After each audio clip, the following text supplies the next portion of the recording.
teenager, but in a way I wanted to help him. Part of me didn't want to, and part of me did. After drinking my 8th Bacardi, I decided it was time to go. I was going out later, so I just said bye to everyone, knowing they were going to have a great time. If I ask you, dear readers, have you ever told a little white lie, what would you say? 100% of you would. So I'll tell you what happened at the close of play that night. Williams rang at about 11. I was at a do with a friend, with every intention of calling Williams just for vodka later on. If I said he sounded paralytic, that would be a fucking understatement. Come pick me up, mate. I'm in knuckles and wankered. Get a taxi, you tight twat, I told him. Oh, please, Shazza, I want to talk to you, he slurred. What about the fact City are going to fucking take the title again? Oh, listen, mate, he said. Sounds as though he was like going to pass out at any minute. My mate said I could do a lot worse than you. Cheeky fucker. A lot worse, in fact. So I think you better come and we'll have a talk. My mate likes you, and Nicole likes you, so I might as well fucking like you, he finished. The last sentence was the equivalent of Eric Cantona being told he was average, but United might as well sign him because he had a fucking few bob spare and room on the books for another player. Yeah, ladies, you're thinking the same, aren't you? Well, you're right, and yeah, I have never felt so insulted in decades.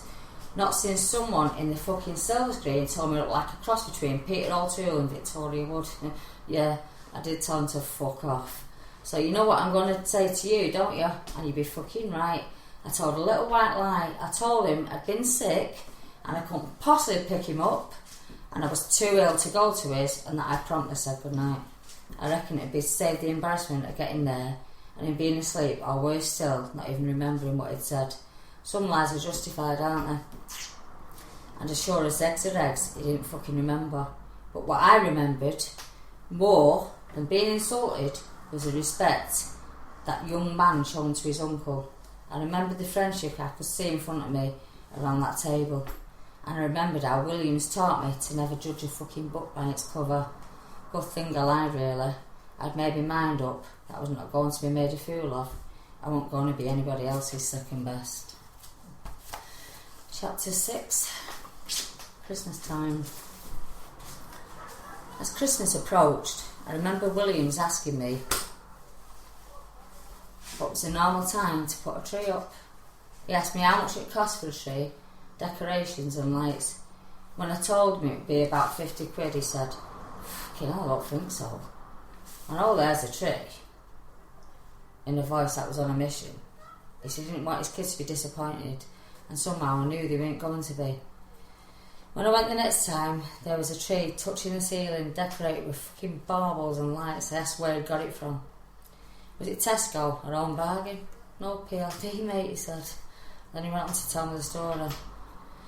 Well, I couldn't see my kids disappointed, could I? I seen this box lying about at work with his Christmas tree, 8 foot on it, and I thought, oh, my kids would love that. It was Father Christmas had left me a present early. If they put it up a bit fucking earlier, they might still have it. Serves them right. Them bastards got fucking more money than I have, he said indignantly.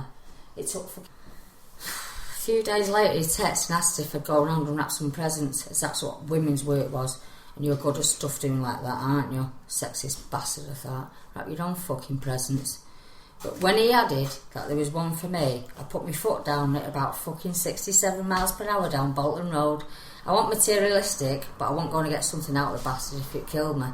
Probably a box of fucking After Eight from Poundland and a tight arm.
wasn't doing anything. It bothered him because, as everyone who's experienced it, he felt the lad should have told him something was wrong. And if he had, things would have been different. But sadly, we can't reverse time, can we? We all have to deal with things.